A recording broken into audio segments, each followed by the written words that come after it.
One of my really close friends, she decided to leave university to go train to become an astronaut, and she's currently about to leave to go in space. An astronaut? Yeah. I believe in it because I hope that the people who do bad things to me will get it even worse. You are a dangerous woman. But I also believe that women are women's worst enemy as well, what they want to be. Yeah, that happens. I won. Okay, finished. The program's finished. I thought it's self-development, Done, business, wrap up. the money. No, I have it all. Why are we here even, Exactly. What's going on here? Oh my God. That is the craziest interview I've had.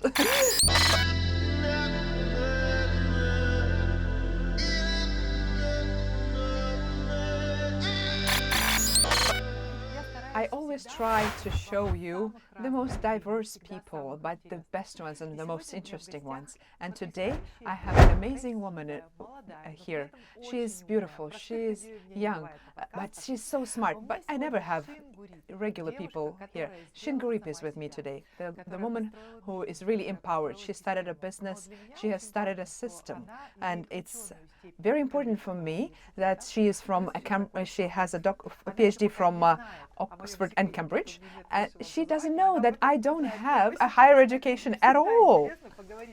I'm always curious to meet people who are much smarter than me, much more interesting than me, and to find out their secrets, how they do business. So here we have an amazing guest, Sheen Gurrib. Good day. Hello, thank you for having me. And I love what you said about you not having a higher school education, because I think smartness comes in different forms. So I'm excited to learn your smartness today. Exactly. I'm so grateful that you are here with us today. And I would like to chat about women, about business, about development, about the community that you started, and of course the education with the best universities of the world. That's something everybody's interested about. And Mauritius as well, it's such a beautiful place. I was there and I swam with the whales, amazing. I also like to talk with you regarding a new method, amazing method, which is scientifically proven. It was created by a doctor of psychology. He's a professor from the University of Creativity and Psychology. His name is Pavel Piskarov. He's a scientist. He created this method, and this method is really connected with Carl Jung, because that was the book that he published, The Men and the Symbols. The book is more than 100 years old, and it talks about the fact that symbols are better understood by our subconscious mind than text, writing, and talking. Because if we go deep into that, we really need to work with the symbols. Many of our decisions are coming from our subconscious mind. We would like to do otherwise, but we can't. Our subconscious mind tells us otherwise. I would like to teach you this method. It's called Neurographics. And for us to draw, it's a visual thing. It's an art. It will be a drawing that you will keep for yourself. We would like to set a goal. Because neurographics is not about just beauty. It's also a thing that helps men and women and children to achieve the goals that they can't otherwise achieve with regular methods, the things that they do every day, the knowledge, the power, the willpower. It's something more than your powers at a very moment. So which topic would you like to draw about? Maybe health, relationship, money, some achievements, maybe an award, and Instagram views, maybe making your club bigger. So we need a goal which is quantifiable. Okay, a goal that is quantifiable. Let's talk about impact. How many people's lives can we change? That's amazing. I love that. Let's think about it, and to make it quantifiable, let's put a number on it. So how many lives would you like to change? In what time frame are we talking? Let's see. If we are talking about neurographics, just for you to understand how it works, I would say, well, something not way too big, but something you haven't achieved before. But it will be 2-3 times more than what you're doing now. For example, just an example. Your videos, for example, are viewed by 300,000 people, for example, and you want 1 million or you would like 1 million to watch them. Or for example, your women's club has 100 people and you want to have 1,000, I don't know, 2, 3 or more times. That you can achieve within 2 or 3 months. That's very quick. However, if you want a global goal for your life, like a mission, of course it will take a number of years. And from my side, maybe it's not the best one, because you will not call me in a couple of weeks saying like, oh, I did it. I don't know how it works. So it's up to you. I can't dictate your goal. So it's up to you. If you want a big goal, we can do that, or we can enjoy a small goal. I think let's go big, right? So let's say we are going to increase the reach of the network of women I work with in person and help to 100,000. 100,000, right? Okay. All right. As I have stepped over that goal, I'm more than 100,000 people by now. What should I have as a goal too? Let me think. So just write 100,000 for now. The number, just write it down for now. What should I have as a goal? I'll just say scaling, because I do know how the neurographics work, and we will just make sure that you understand those numbers as well. So within the next 2 minutes, we will be writing the words that have to do with the subject of your goal. It's like a free writing. You just write all the words that are connected to your goal. And during that time, neurons that are connected to that topic in your head are activated. So via motor skills, we do that. Activate the neurons. Let's do. So 2 minutes, we just write all the words, adjectives, nouns, verbs, anything that has to do with the topic. Thank you. Let's go.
All right, time is up. A lot of words, that's amazing. Before we start, I will show you the basics of neurographics. Dear friends, if you're joining us today and you have never done neurographics before and you want to draw with us, yes, you can do that straight away while you're listening to the interview. Please follow the link under this video and you can watch the basic lesson for neurographics, how the line works and how to round it. Please watch that lesson and come back and draw with us again. The algorithm is called scaling. You look like a flower. I'm looking at you and I'm thinking, you are a beautiful flower. And I would really like to draw this expansion algorithm with you. It is very effective. And from after you do this drawing, just for you to understand what will happen afterwards, just note that. Maybe you will have larger amounts of views on your social networks. Something will happen. You will expand onto the world. field. Maybe you will have a phenomenal offer that you couldn't even hope for before. Some new communication. People will be joining your club like there's no tomorrow. There will be a breakthrough. So just note that, because if you're not noting that, you will not really recognize and be nice. But if you keep following that, you'll be in love with neurographics. Yeah. So what are we doing? So we are doing this little drawing here. This is you, somewhere in the middle, a small one. This is you.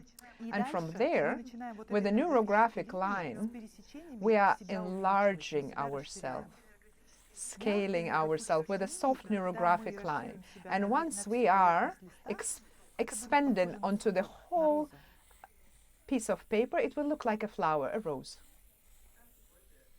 That's gorgeous. It does look like a rose already. Do you see how many intersections there are? We'll be rounding all of them. For now, we will be just expanding. And once you're drawing, please practice your breathing, because you may be even, you're feeling not nice. It feels like it's very, because growth is very scary for humans, approaching new ideas that we haven't tried. So let's start. This is one of my favorite algorithms, and my students as well. We draw it quite often. Maybe 10 or 15,000 people join me online for drawing the same picture. And once you're looking at it, it's amazing. I hope you are joining us as well online. Oh, you see, there should be more intersections here, as if you are scared to show me all your inner conflicts. Come on, don't worry. Oh no, More intersections, don't worry Not about me it. avoiding all of the intersections. Amazing, yes, that's great. That is amazing. Is that better? More Very intersections. nice. Okay. And from there you can expand beyond the paper, don't worry. Like mine, you see? Like it goes beyond the paper. You can move the paper around if that's better.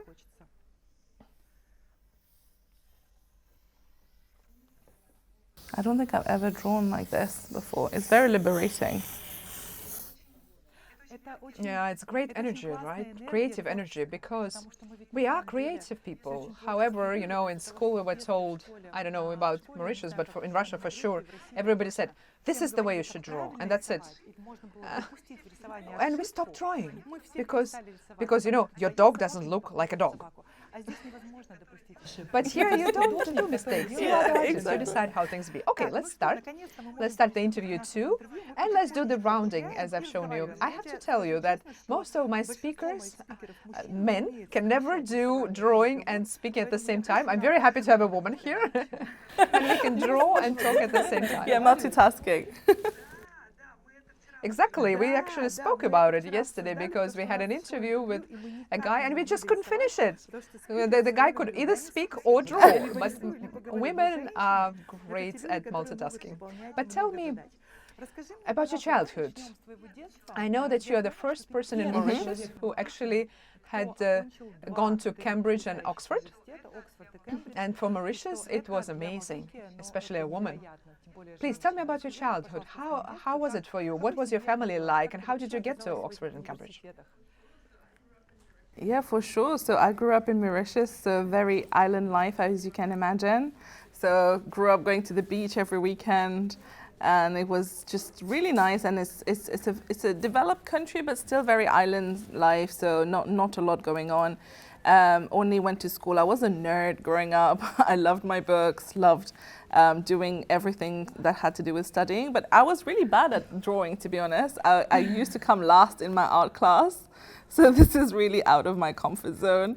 But no, I was in a family of two. I had an older sister, and she had already gone to the UK to study. So it was kind of, the next step was for me to go to the UK as well.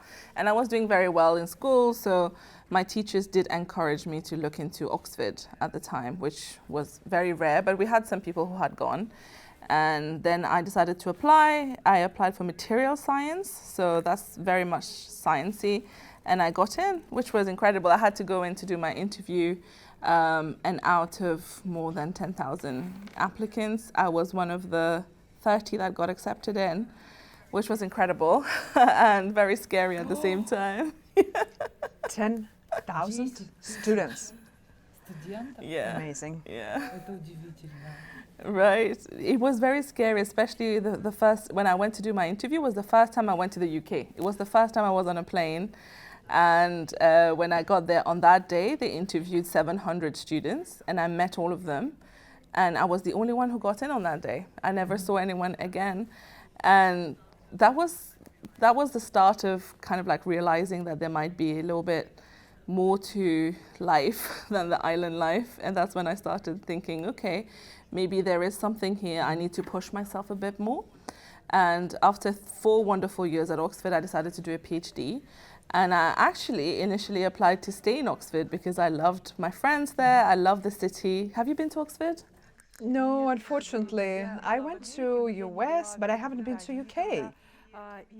Ever. And honestly, I really want to go to UK. However, people who go to those universities, these are really gods for me. It must be so difficult. And when you said that out of 10,000 people, it's like an Oscar, really, a Nobel Prize, amazing. How was the test happening? Was it an interview or? Yes, it was an interview. So of course you do the initial application, sending an essay in, but then they shortlist everybody for an interview. And then when I went for the interview, you have actually 4 interviews on the day. And you can imagine at that point I was 17 trying to do an interview. It was weird. And you know the one question I got which made me think of this, they gave me this, like the cap of a marker and a leaf from outside, and they told me find what's common between these two. Oh wow, what did you answer? So then they make you think about it, right? So they break it down, and the answer is that the cap is made from plastic, and the plastic is made from like resin that comes from trees, and the leaf also comes from a tree. So the origins are the same. Wow. Do I understand correctly that you were a wonder child? Wonder child, I don't know, but a little bit smarter than the rest, yes. That's amazing. What do you think? It was a gift, or did you study so much, or maybe your parents helped you a lot with, the love for studies? Can you actually do that with a child to really make the child interested in studying? Yeah, very good question. I think, you know what, some kids are born with a bit more affinity to learning, and they can do it a bit easier than others. And it doesn't mean that other kids are less able, but definitely for me it was 2 factors. The first one being that I think I took a lot less time than other students to learn the same thing, and things came a little bit easier to me. But at the same time, I did have a very supportive family. They never put pressure on the learning part, but they did put a lot of emphasis on studying and making sure we got the best grades, because my dad had to pull out of university because his parents passed away. So for him, it became a very important thing that his kids will never have to do that and will be given everything that they wanted in order to go to uni. So that played a huge role for us, both me and my sister, in order to make sure that we were given the best of the best when it came to education. So to answer your question, yes, we can definitely make it easier for our kids as parents, or even for other young parents, because it's just a matter of discovering what they are good at, and if they are kids that want to learn, want to study, then you can create an environment where they flourish better. You know, I have a question that I just have to ask you. I've been bothered by it by many years. In Russia, it's quite popular to say just, British scientists found out. Oxford had an experiment. I really have to know, because, there are a lot of motivational books and, self-development books that have to deal with the Oxford studies. There are 2 groups of students, blah, blah, blah. One of the experiments, I think, was about 2 groups of students about 20 or 40 years ago, and one of them wrote the goals for their next 10 years. And the other one did not write the goals. Maybe there was another group too, and they just, lived. And in 10 years, they compared the groups, and the ones that had goals were better in life than the ones that didn't. Do they really have experiments like that, or is it just made up by people who write self-development books? That's really funny that you asked this. So I think a lot of times things are taken out of context, for sure. I don't know if that happened. I've never heard of it myself, per se, but I have heard of a different study, which I will share with you, which was done in Harvard. And that one, the study lasted 60 years. Oh. Yes, so what they did was they took some students who were very young, and at that age, they asked them what makes them happy. And then over 60 years, they monitored what was changing in their life in terms of money, success, job, relationship, health. And then over time, they were measuring the happiness quotient as well, so happiness level. And over the 60 years, what would you guess was the primary factor that determined the happiest person? What do you think was the factor out of all the ones I listed? How interesting. Probably must be health, because 60 years is a long time, but maybe also goal achievement? People who achieved their goals were happier? Yeah, you would think that, right? It was none of this. It was the quality of their relationship. Wow, amazing. Yeah. I must be the happiest person in the world. That's because great. I've been married for 17 years with the same men. We have 2 children. Wow, congratulations. I won. Okay, finished. The program's finished. I thought it sounded Wrap up up. business, the money. No, I have it all. Why are we here even? Exactly. It is all about how the people around you are. So that's why I think the fact that study you mentioned said that people having their goals outlined was what made them more successful or happier is not necessarily true. And at the same time, there is another saying, I can't remember who said it now. I think it's Mark Twain who said that if you know that you want to be a doctor, a teacher, an engineer, your punishment in life is that you will become it. But if you don't know what you want to be in life, life will surprise you. So it's always good to not have goals as well. You never know, right? Like, I'm sure neither of us ever thought that one day this is what we will be doing. So you were doing science in Cambridge, right? What did you do? Like, how was it? So Oxford, I did material science. And then Cambridge, I did a PhD in the spine. So I was looking at the back and how the spine correlates to how does it go wrong, basically. How do people hurt themselves? And that was very interesting for me. So PhD was a very different experience to the undergrad because I got to actually be in a lab and do whatever I wanted to do. So no one really controls you anymore.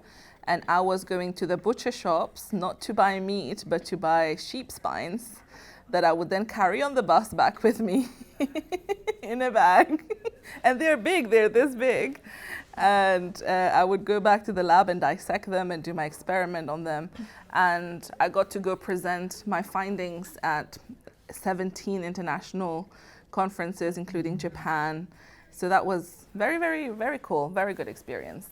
And then when you were back to Mauritius, right? Am I right? No, I actually never left for Mauritius. I've always been outside since I left at 18. I never went back. Did you go to London all the time? So after I left at 18, I went to the UK and I was there for 4 years for my undergrad and then 4 years for my PhD. And then after that, there was COVID. So I was stuck there for a year. Okay. And then I came directly to Dubai. Yeah. So you didn't go back to Mauritius. Yeah. And you were studying in the two best universities of the world. What did you take out of them? What was the most important for you from that? Honestly, the people. I think I would not have met a lot of these people in different circumstances. Like I got the chance of having dinner with Stephen Hawking before he passed away. I got to attend his funeral. Wow. Yeah, because he was a teacher there. He used to live there. Amazing. And so that was a very unique experience in itself.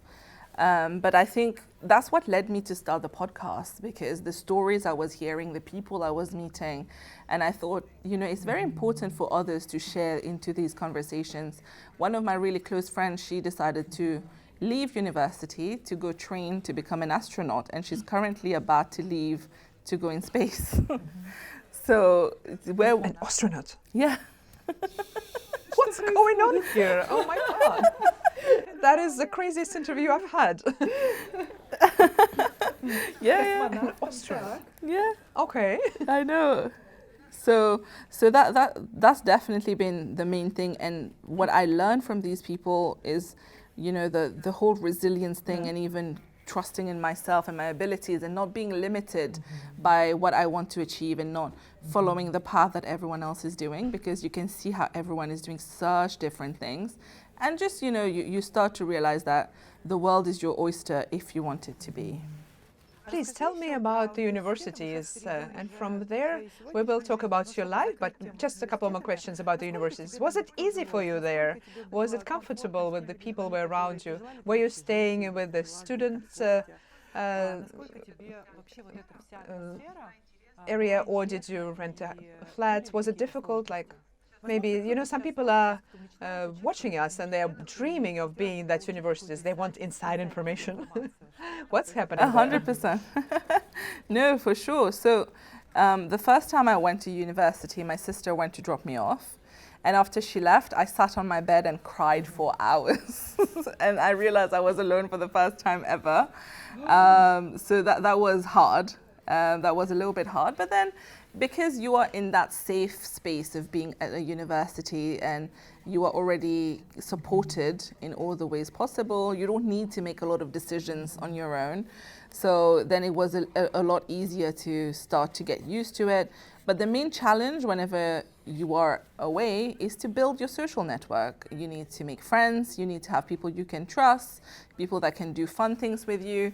So that became the main thing, really. And once I found my friends, it was so fun, honestly. And I used to live in dorms, yes.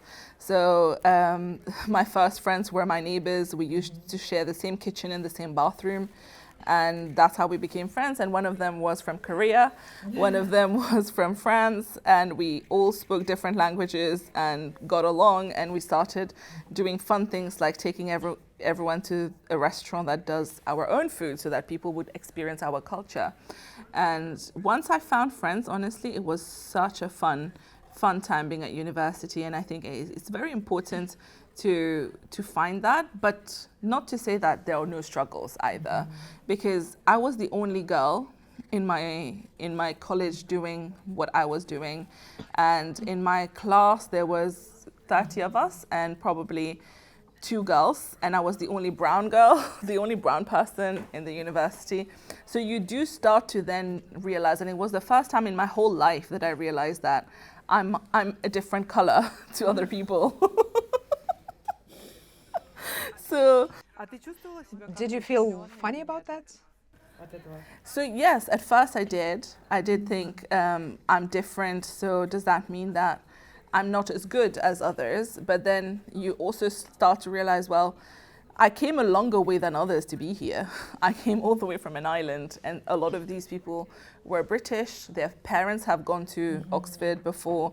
So for them, it's something they know very well, and it was not that hard for them to make it here. But for me, I had to kind of like fight through a lot to get here. So then it is an achievement at the end of the day. But, and you do get every now and then some racist, you do get that. I did have some funny racist experiences as well. But it's all about, the majority was positive. And it was, I'm not going to lie, it was a journey of accepting that you are different. And that's your strength rather than something that is working against you. Have you had those parties, like the American movies, when everybody's drunk, everybody's under the table, Of course. In Oxford, the saying was, we work hard, but we party harder. So everyone used to party like crazy, especially on Friday nights. People will party so hard that they will pass out for the rest of the weekend. We did have really... I'm really ready to study. But we have something called a bop. And a bop would happen once a term, and that will be themed, and you need to dress according to the theme. It's a bit like Halloween, but every term.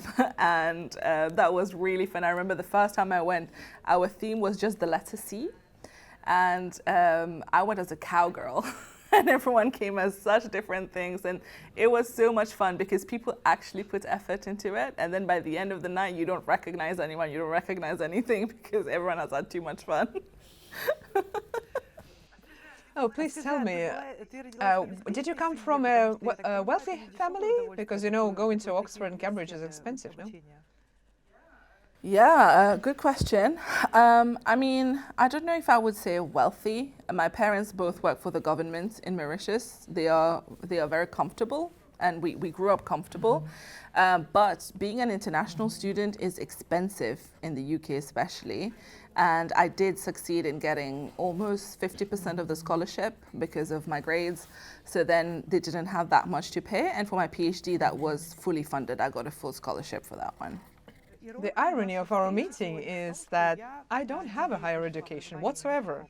In Russia, there are some universities of a very high rating.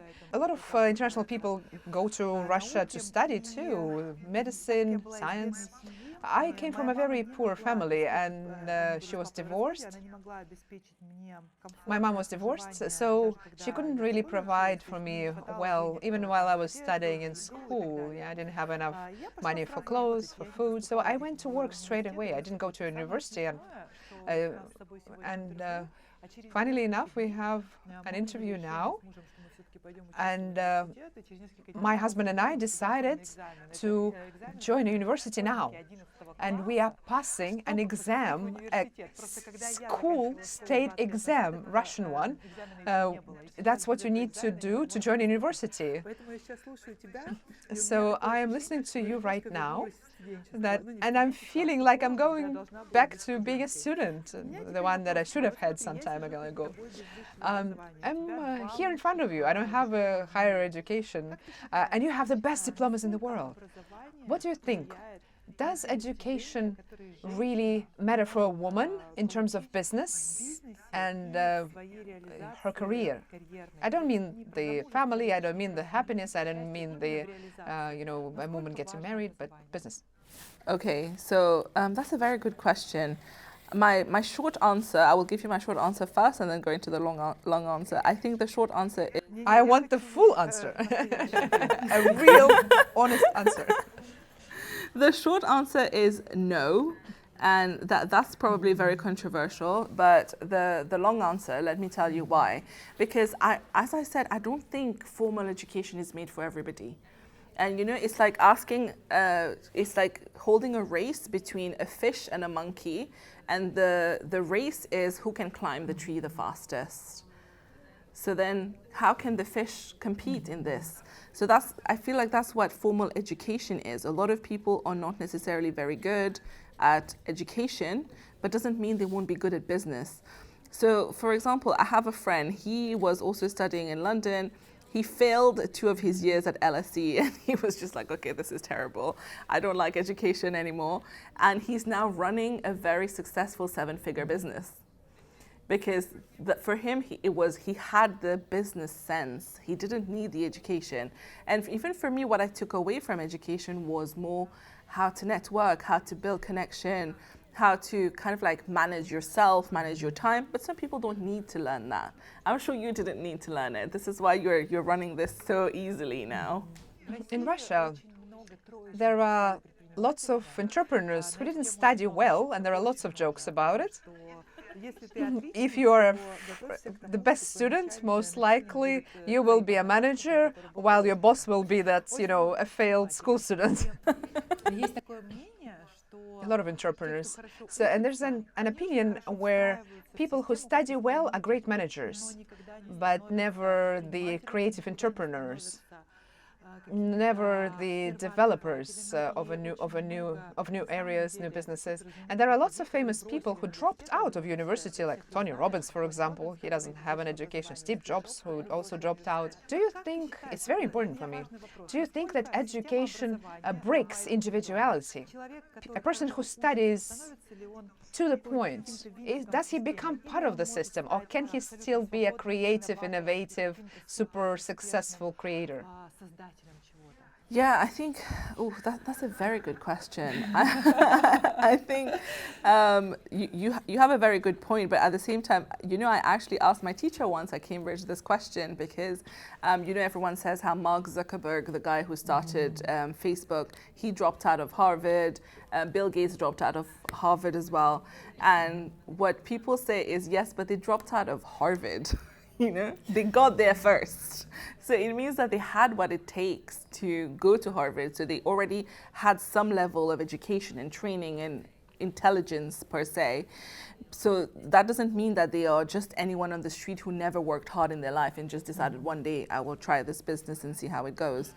But I do think that you are right in some way that I don't think it's education itself, but it's the education system. It's the universities, the way they are designed, because at the end of the day now it's a business. So I teach now at university and it is a business, right? It's just about money coming in and we need the outcome, the product are the students with a degree. So it's not really in the interest of universities to make everyone different, to try and see what they're best at, try to push them in the right way. What they stand in making money is making sure they graduate. And graduation means passing an exam, passing a coursework, passing an essay. So that's not necessarily creating individuality. But the good thing is, especially with this generation and the next one coming through, they have been exposed to so much, especially with social media, with the news and the fact that their phone can reach anything. They now have a better worldview. They know all the different careers that exist, everything that they can do, and they are less likely to fall into something that they don't want to do. And this is the conversation I was having this morning on a different podcast, which was the fact that the main problem we have today is that 80% of people in the workplace hate their jobs. And why do they hate their job? Because they did not really choose these jobs. They just went and did either what they were trained into, what brought them more money, or what everybody told them to do. And now they don't know how to get out. So yes, to an extent, we are creating more of the same people, which is not right. But at the same time, university is the place where you can meet and interact with so many people that you wouldn't meet on a day-to-day basis, especially with how international universities are nowadays. It's a lot easier for you to meet. And what I did, for example, while I was at university was to use that time to develop my skills. So that's how I started a company at university. I started a charity. And then I started looking around as to what is everyone else doing and using my free time to build the life that I would want after university. So it's really all about what you make out of it, just like anything else in life. The thing you've told, yeah, in Russia it's quite true. 80% of the people... I have an Instagram channel and Telegram channel, and I like making polls there. And I check it on my audience. And really, 80% of the people hate their job. But I would like to know why. Because we make those decisions very early. Whom do we want to be? 17? Seriously? You don't know what you are. I'm 41 and only now I start my higher education. I decided to be a neuropsychologist because this is neurographics. A neuropsychologist work with their brain, and I'm very interested in that. But however, I've become an entrepreneur before that. And while you're 17, it's very difficult to understand what you want to be, I think. But you found a great alternative for the college as well. You created a community for women. It's pretty much a university, right? Just for grown-ups. They were the ones that are empowered and have created themselves. I hope you have parties. I've never thought of it that way. That is such a good analogy. You're right. It is basically a university for adults where they can make friends, where they can learn something new, right? So it is basically that what we're doing. And you study there pretty much, you know, you learn from each other. Tell me about your club. What do you do there? How many women are there? Why did you create it? What's going on there? It's super interesting. Perfect. I love talking about it. So it's called the Professional Network, short PEN. And the reason I started it with one of my really good friend is because when I moved to Dubai almost 3 years ago now, and she moved 1 year after me. And after she came, she was like, where do you go to network with other women who don't work in the same company as you and who are not your friends from previously? And I thought, good question. I don't know. So then I thought, okay, let's try to look. And then we started looking, and then we found there were some groups. A lot of them were mixed. Some of them were offering it for women who are older than we are. So obviously we're young, we're at the start of our career. We have very different requirements in terms of what we're looking for when we're networking. And that was not working for us. So then we thought, okay, maybe there's a gap in the market, let's start it. And this was August last year, so very recently. We just advertised it, we said we're doing a launch, a networking brunch. And we internally thought, oh, we'll be lucky if we get 20 people who come. And we got 318 people who signed up. Who are these people? Nationality, what do they do? Are they all different, or is it like similar profile?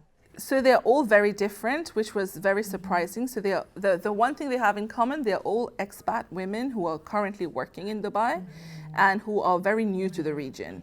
But in terms of industries, we had doctors, we had teachers, we had finance people, bankers, lawyers, very varied jobs, and influencers. So women only? Women only.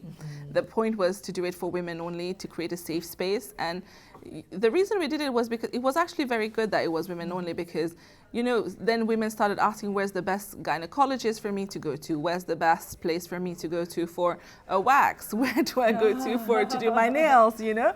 So it's very specific to women. And yeah, and they're all aged between like early 20s to maybe late 30s. That's the group. And at the moment we have 3,000 members. And we do in-person events every month. We do like a master. 3,000? Oh, is it paid? Is it free? So the membership right now is free, but the events are paid. So for you to come to any event, that's paid. So people buy their ticket. And every month we have one event, a masterclass. We've done how to set your goals for the year. We've done how to do public speaking, how to create a social media account. And we have one coming up this month, which is building wealth, how to invest money as a woman. That's really cool. That's amazing. Thank you. I love Moscow because there's a lot of interesting things happening, and I don't speak English. I can go to the movies, to the museum, anything. And while I was thinking of having similar lifestyle in Dubai, it's like, what do I do here? I don't have friends here, I don't have any people I know. There is a Russian community, however, you have to really, you know, be able to enter it.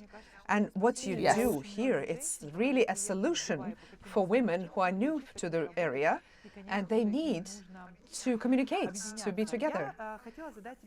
I wanted to ask you, what do you think? When you communicate with women, is it competitive? Is it, you know, something that gives you energy? Are you helping each other? Because, you know, my husband was thinking, I was telling my husband, okay, we will have a breakfast for the girls. And he's like, You know, like, okay, you must be talking some really funny things then. But we talk about anything. We're having fun.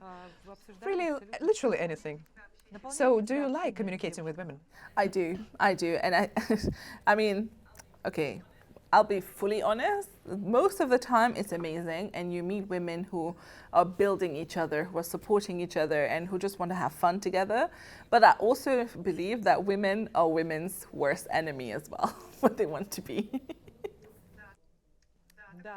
Yep, that happens. See? Is there a conflict? So yeah. Conflicts in your community?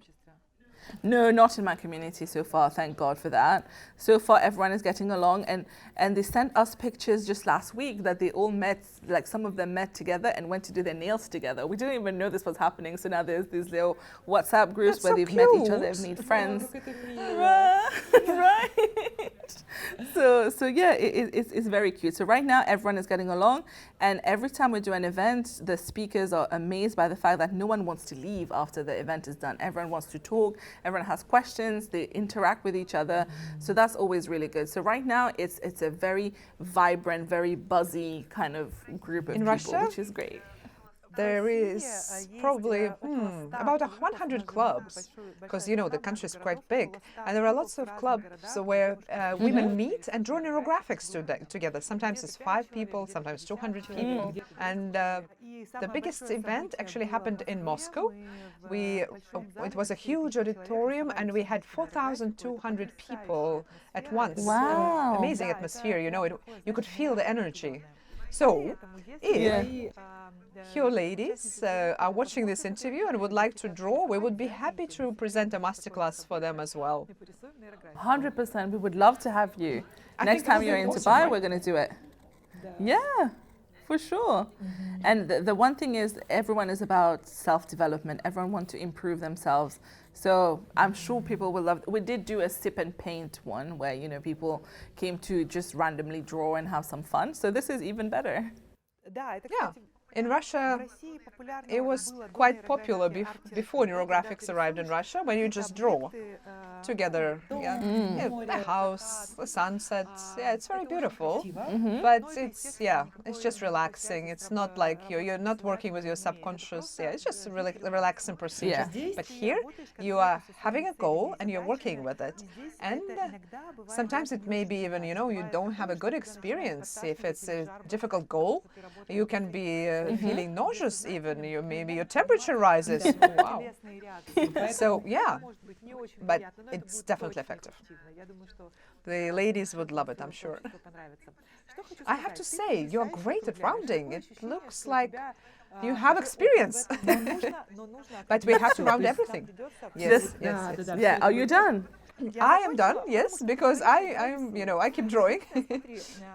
But look at this. It's quite symbolic, by the way. You draw yourself, but around you, you started growing, but you did not connect yourself to the growth. And yeah, I can hear it in your character now. You have a community around yourself, but you're not connected to it. Connect yourself to your community. Oh, done. Let's do it. So you're the center of this universe. Of course. Now we're connected. Please tell me, what do you think? Oh, yeah, that's great. Do you think you are the role model for the ladies in your community? Or do they consider you a friend? How does it work? I don't really like the word role model, because I feel like everyone is so different that you don't want someone to aspire to become like me, because I'm the way I am because it worked for me, but it doesn't necessarily mean it will work for someone else. So, but a lot of the people who joined the community initially are people who were following me online, and then they found that I was doing something in person, so then they all joined. And it's only now that we're starting to attract some people who don't know us online and are just discovering us from the network itself. So a lot of them do see me as kind of like someone who they look up to or they want to learn from. And I prefer it this way of people looking up to me in terms, not looking up, but people who see me as someone they want to learn from, you know, whether it is from my journey or it is something specific that I can teach them. But I don't necessarily like being a role model. Do you like being a role model? You know, I like it because there are a lot of successful women in Russia. However, not many women who are from a poor family and would not have any education, that, you know, like come from the people. Yes. From a, you know, intellectual family where father is a professor or something, you know. People cannot really associate themselves with women from great families where you know, her father is a professor, etc. of course, she has a great life because she's lucky with her background. I really want to show people that no, it doesn't have to be about luck. It doesn't have to be about your background. It's what you do. So yeah, I'm a little bit proud of, being from a regular background. There's nothing wrong with that. Yeah, there's nothing wrong with that. I think, but again, I feel like you inspire people, right? And people, you're relatable, and people can think of how they can implement this in their own lives. So you're doing something great. Yeah. Also, I have my role models too. I look at some women with admiration. They inspire me, and I think that thanks to me watching them and admiring them, I can see that I can do that too, and I can see my growth too, and it inspires me. All right. But tell me about the education in your community, the trainings that you are carrying out. Are you inviting professionals to speak? What are those trainings about? Yes, so we always invite the experts to talk about things. We don't talk about things that we don't know about. The only one class that me and my co-founder taught was the one about building a social media on the side of having a full-time job, because I used to be a full-time consultant. I was working 18 hours a day, and I managed to build my social media on the side of that. And once it blew up is when I left my job. And that's something that a lot of people want to do, and some people have businesses as well, and they want to have a bit of a social media presence. So that's the one thing we taught. But otherwise, we always bring someone who is an expert. So for example, the one we have coming up, which is building wealth. We have an actual wealth manager coming in. We have a real estate investor coming in, and we have someone who is an expert in Islamic finance, given the country we're in. And yeah, so we always reach out to the experts, and they're more than happy to give their time to help other women develop and learn from the skills that they have. Tell me, your community grows organically, or do you have to put some money into marketing? Zero money into marketing till date. So we are very happy about that, because what we do is, the way we do this is every event we make sure to capture content. We film, we take pictures, and we populate our social media pages with that. And that has been working in our favor, because whenever we advertise an event, people see the past events, and then they're automatically attracted to it, and that's when they come. But we've been very lucky. We've had organic growth so far, and we hope that it will continue. Super. Which speaker would you like to work for your event, or something like, worldwide star? Like, what's your dream person to have for an interview or a class for your program?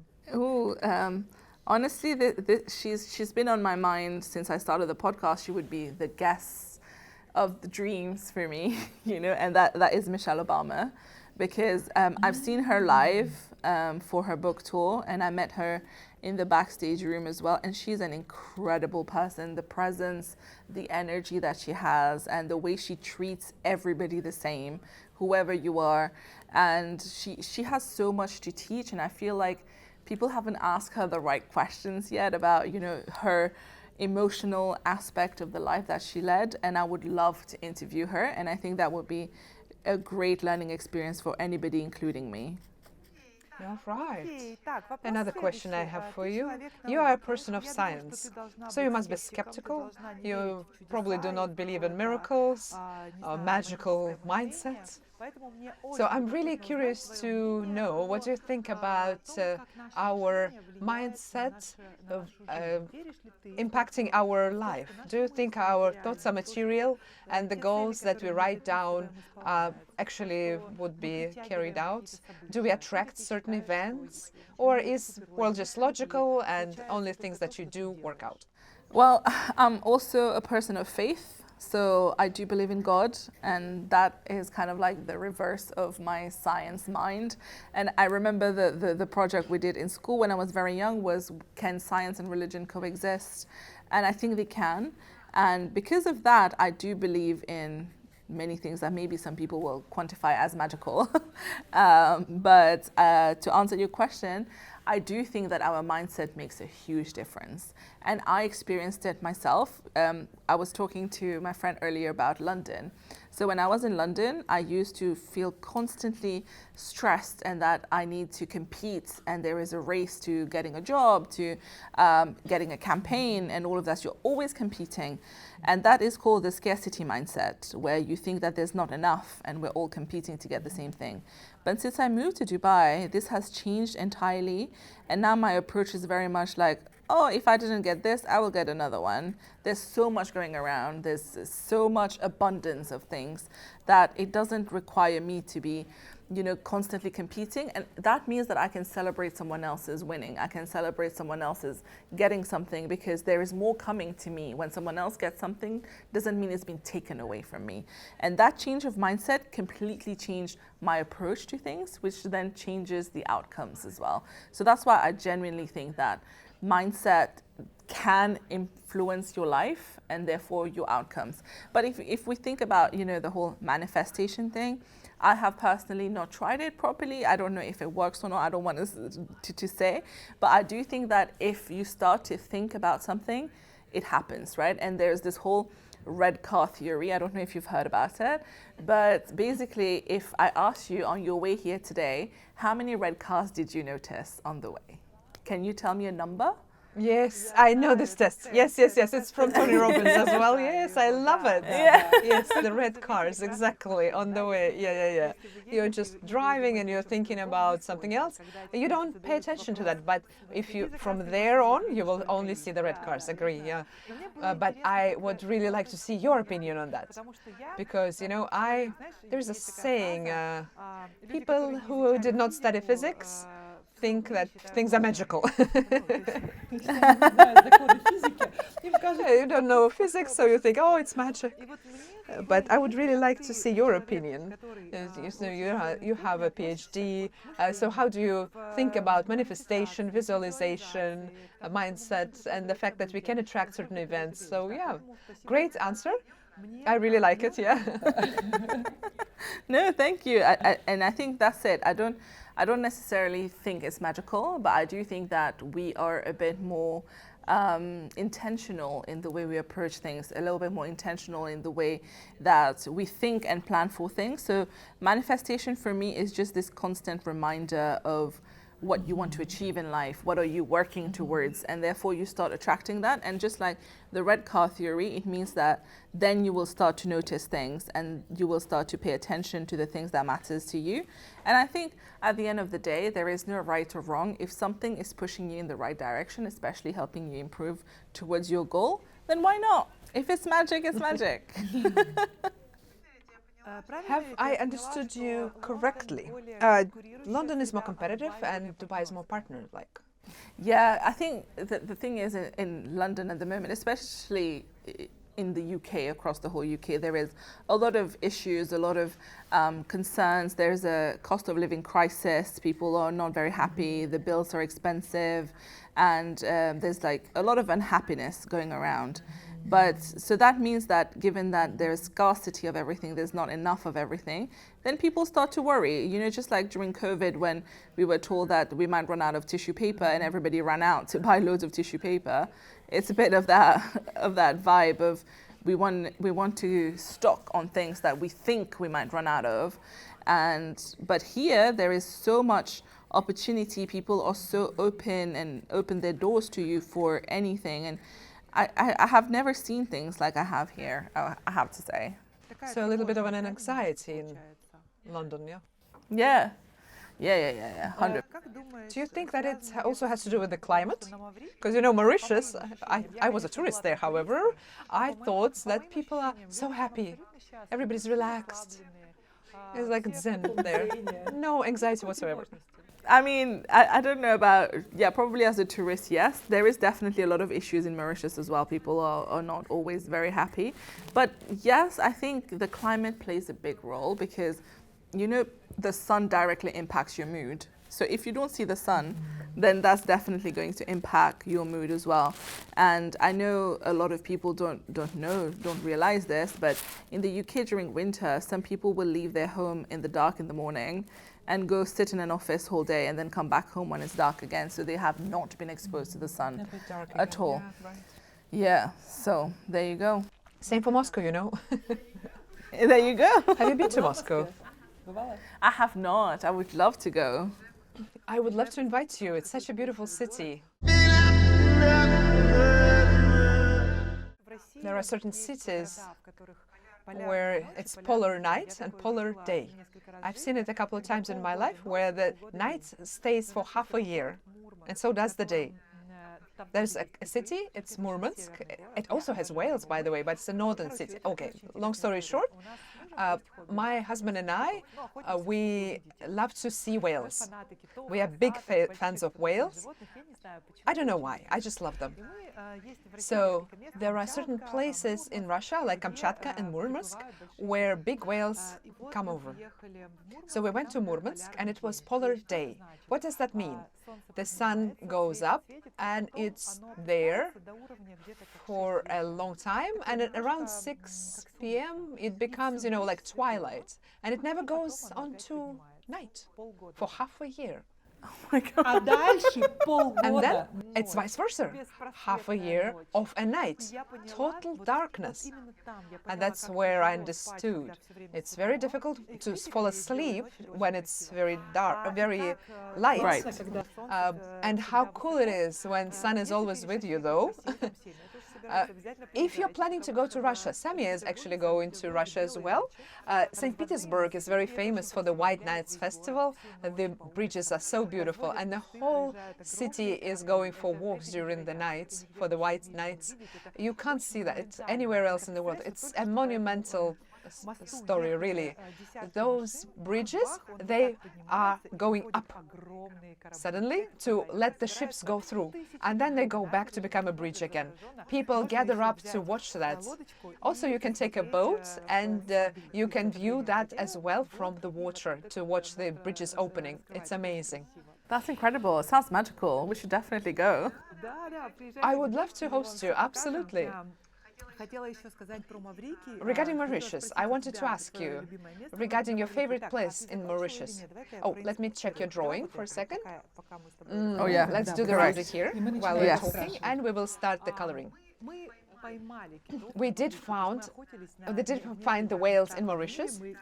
We went to Maldives also to watch the whales, some places in Russia, and we only saw their backs, unfortunately. And at a point of time we were like, oh, okay, it's not going to happen. And I was manifesting, I want to see the whales, I want to see the whales. Okay. And we went to Mauritius and everybody told us, you will see the whales in 5 minutes once you arrive, don't worry. So we arrived, it was a huge team, it was a corporate party, 30 people. We took two boats and we saw the whales swimming away from us again. Oh. We didn't see them very close to us again. We went to the hotel and decided to have another tour. We got a small boat and only 4 people, because, you know, we promised people the whales and they're just not there. It's very sad. So the guys really did find the whales for us, big whales, a family of them. It was so wonderful. I was so amazed. Yeah, exactly. Yeah, just here as well, and that would be that. Yeah. It was amazing. Best impression in my life. They were so big, and we tried to catch up. And the moment they saw us, oh, you see, it means that I'm telling the truth. Bless you. So Mauritius is a wonderful place. What is your favorite place in Mauritius?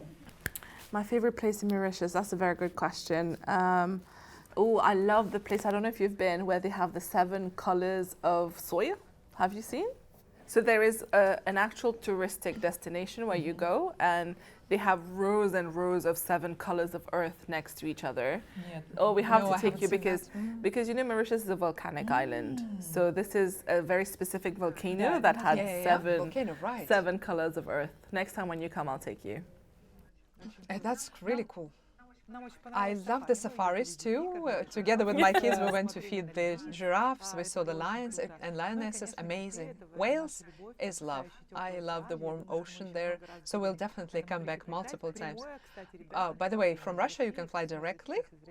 Aeroflot now started a direct flight to Mauritius. Amazing. So we will do the coloring now. Just a couple of steps more. So choose the colors you like or the color you like. But let me show you straight away. You have to connect the cells together, like you're drawing a rose. So the cells next to each other, you have to connect them with the same color.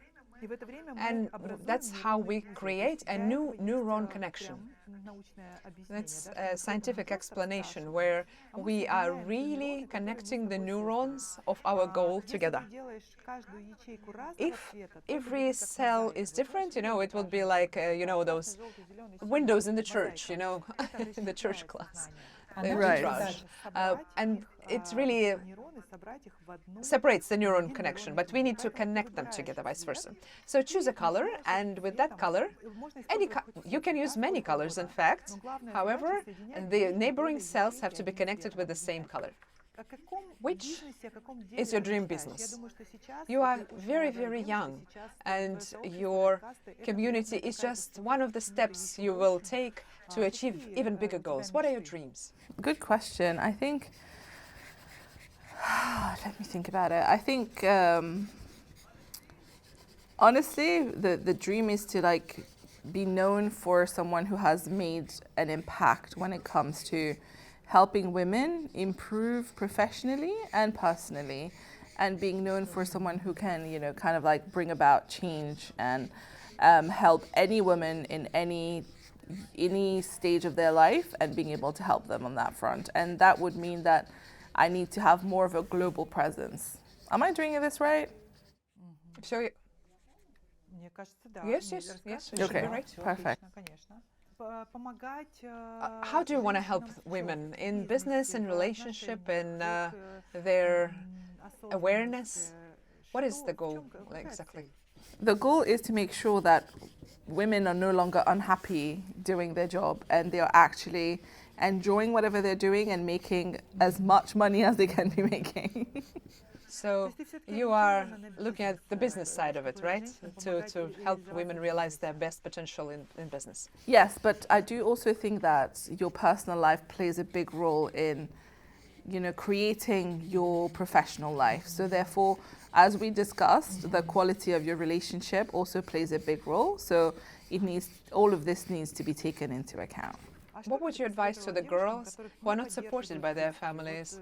Imagine a girl wants to do something that is against the religion, the faith, the way she was brought up. Not something, illegal, but something untraditional maybe.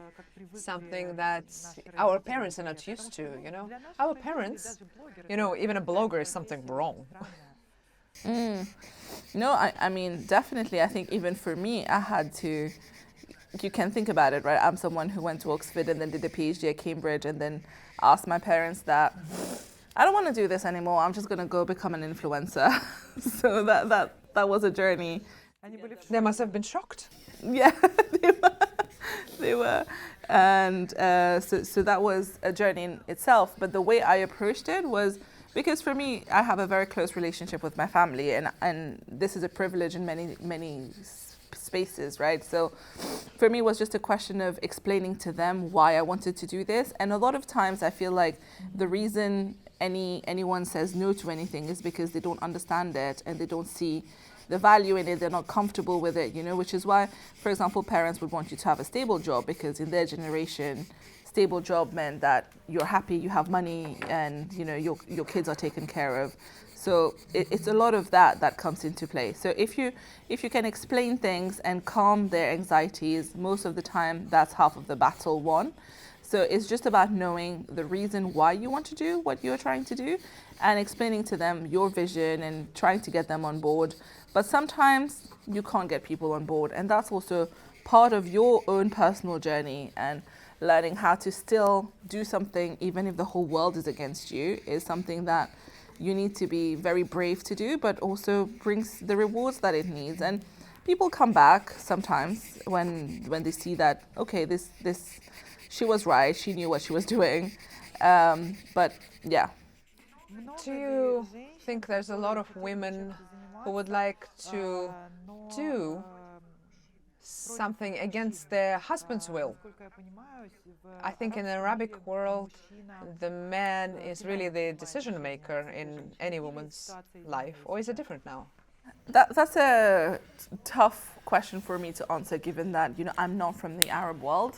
But having been in Dubai, at least, what I can say is that it's not like that anymore. And here, women are really pushed to do more, and they are really supported to kind of like do a lot more things. For example, a lot of the funds for startups, they would rather fund a female founder than a male founder, and they have very specific quotas that they need to fulfill. So all of this is really helping push the agenda of supporting women better. And I think that has changed over years. But also in this country, when you think about safety for women and how much is being done in terms of just making sure that women are safer in this country in itself tells you, the attitude towards women. And I think that has changed a lot. But culturally, of course, a lot of countries still have very different mindsets when it comes to women and who gets to make a decision about what they do. But all of that is just like work in progress. And when you think about it, even in the Western world, a lot of women, for example, the gender pay gap is still real in the West, but in the UAE it's a law that it is illegal to pay a woman differently to a man. So then it's a bit of a gamble.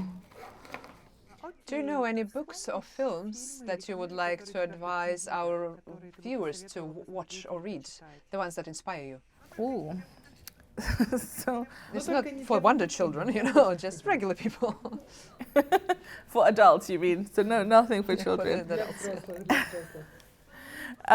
Well, honestly, I was going to say Harry Potter, but I guess I'll take that back. That's so cute.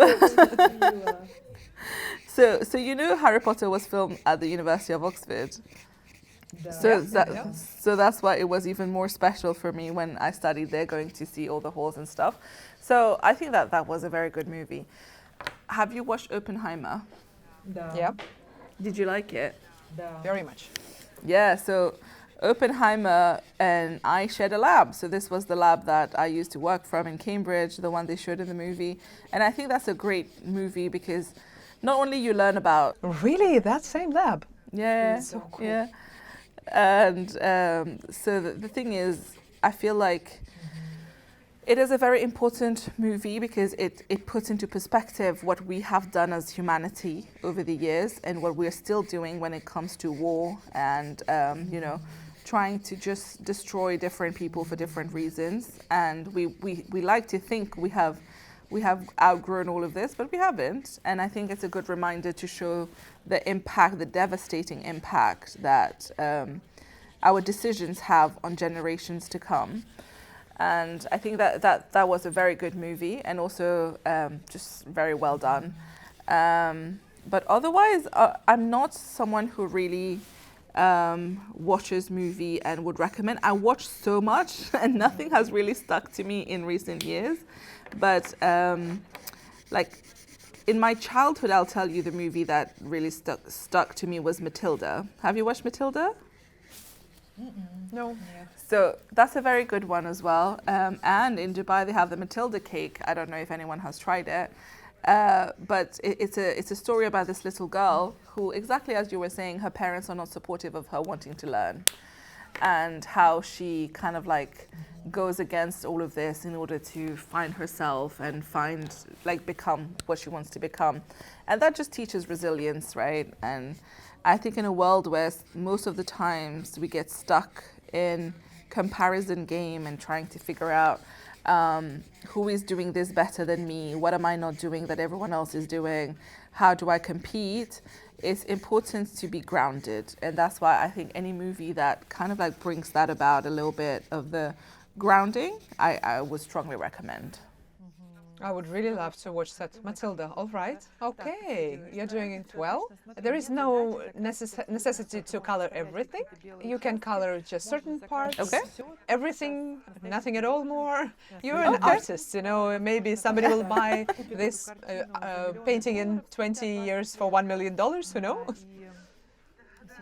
Who knows? Who knows? At the moment, you are drawing it for you to love it. That's the most important part, for you to love it. Yes. Do you believe in karmic seeds? So whatever we do comes back to us twice or 3 times? 100%. And I will tell you, I believe in it because I hope that the people who do bad things to me will get it even worse. You're a dangerous woman. No, because that's the thing, right? I grew up believing in that, and it's still something that I believe in, which also guides my own actions, right? And whenever you are doing something good, you do it with the hope that something better will come back to you, or whenever something bad has happened to you, it just means that that other person, you know, it's kind of like it takes the revenge away from me so that I don't have to do it myself. But I think, yes, I agree. I think I believe in karmic. What did you call it? Karmic seeds. Phases, yes. Seeds, yes. I do believe in that as well, and I'm really curious to see, you know, other people's opinion, what you believe in, what I believe in.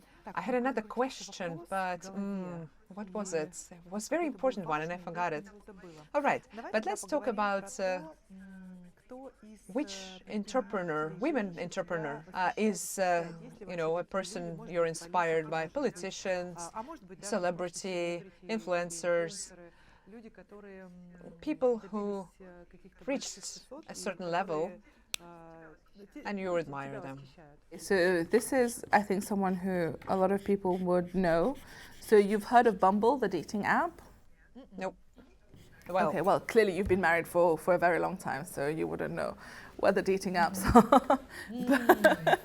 But that is why I haven't heard it. Yeah, I haven't had Tinder. I haven't been to a date in 17 years. I'm a dinosaur. Exactly, exactly. So, so the girl who started Bumble, the founder, she was initially on the team for Tinder, and she got kicked out, even though she's the one who came up with a lot of the original naming, the logo, and then there was some internal conflict, and she got removed from the team. And then she obviously, that's hard. You can imagine, like, building a business is like your baby, and then when it's about to hit the success, you're removed from it.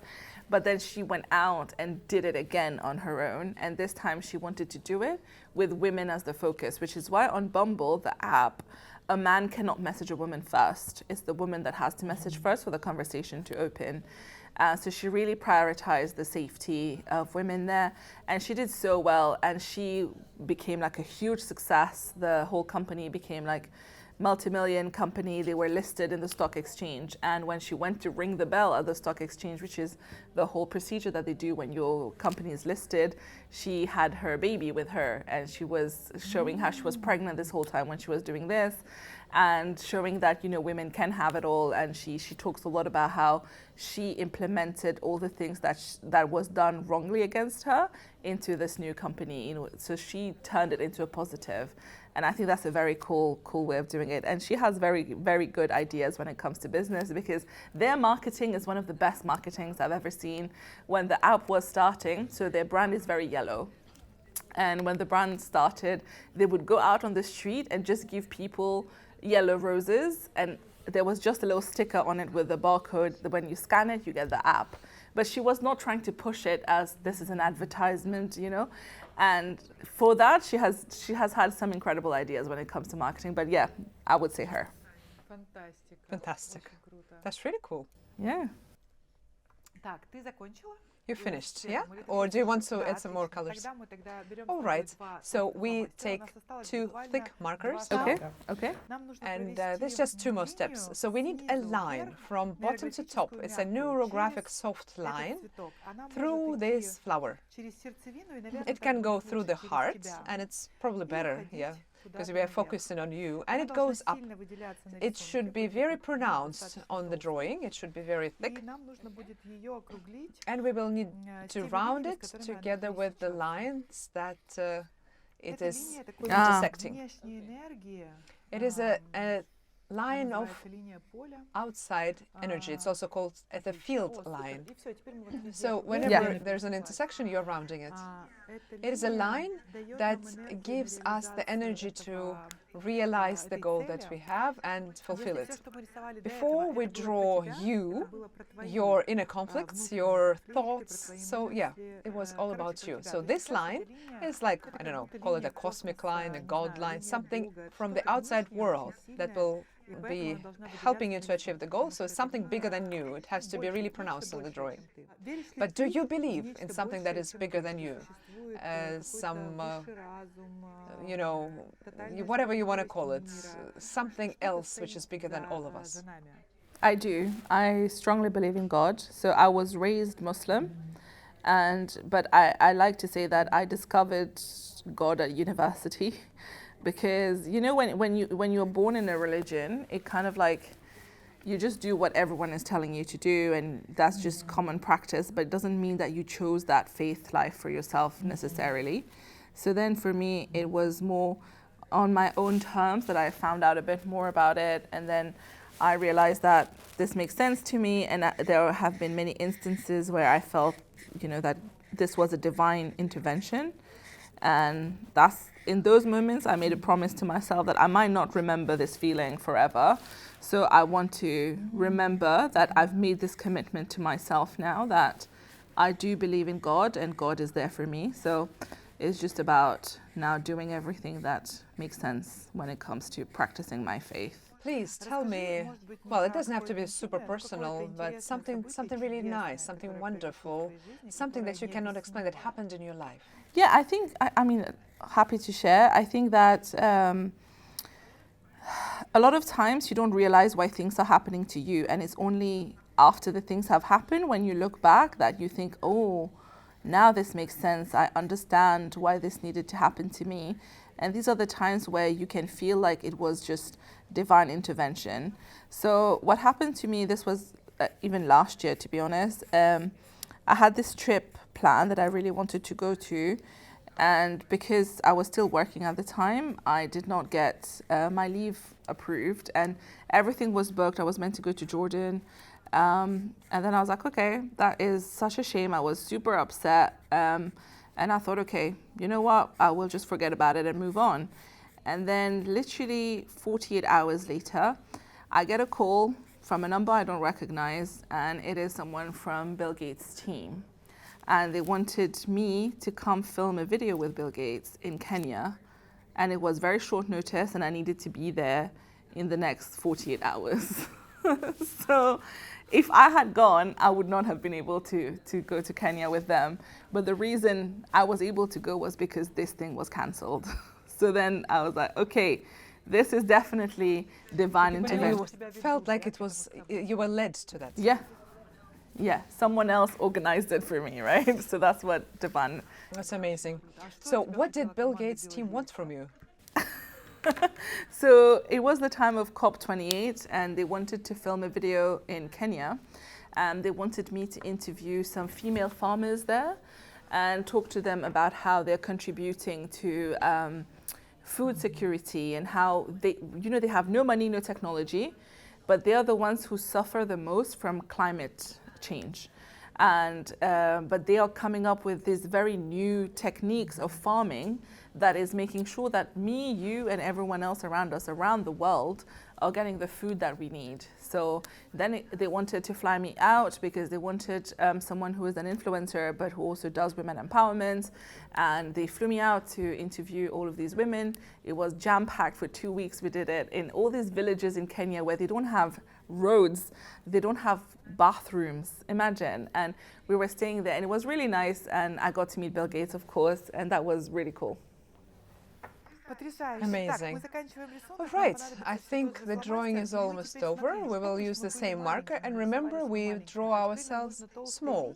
Now we create a very thick line to define the new rose, the new big rose which has opened up, and we are defining it with a very thick line as well to really tell our consciousness the growth happened.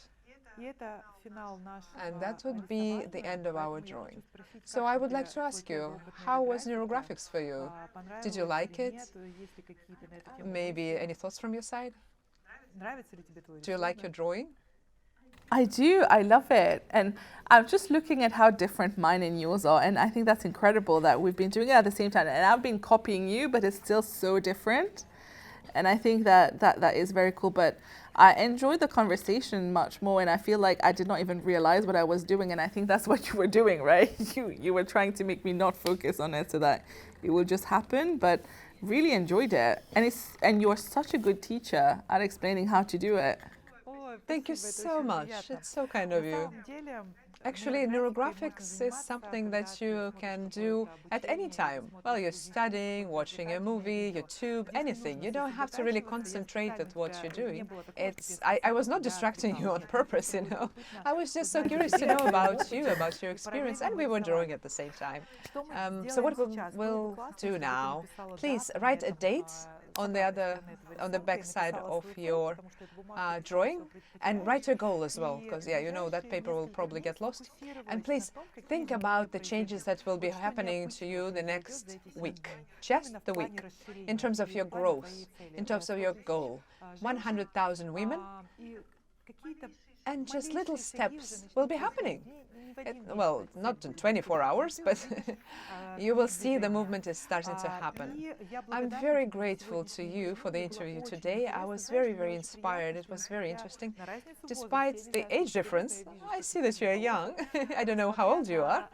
And despite the fact that we are in different religion and in culture and countries and other things, we are so similar. I was so happy to meet you. A great, great conversation. Thank you so much for this interview.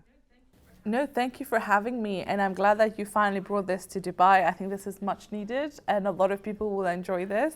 And I feel like we have connected so quickly over this, and you are amazing at what you do, and I can't wait to see what more you do. And thank you for having me. Thank you. My dear friends, I would be happy to receive your comments, your likes. Please subscribe to the channel and for the channel of our dear guests, so that you can subscribe. You can view all the other shows and interviews. Please subscribe, like it, and we are waiting for your comments. Did you like the show today? Thank you so much. See you.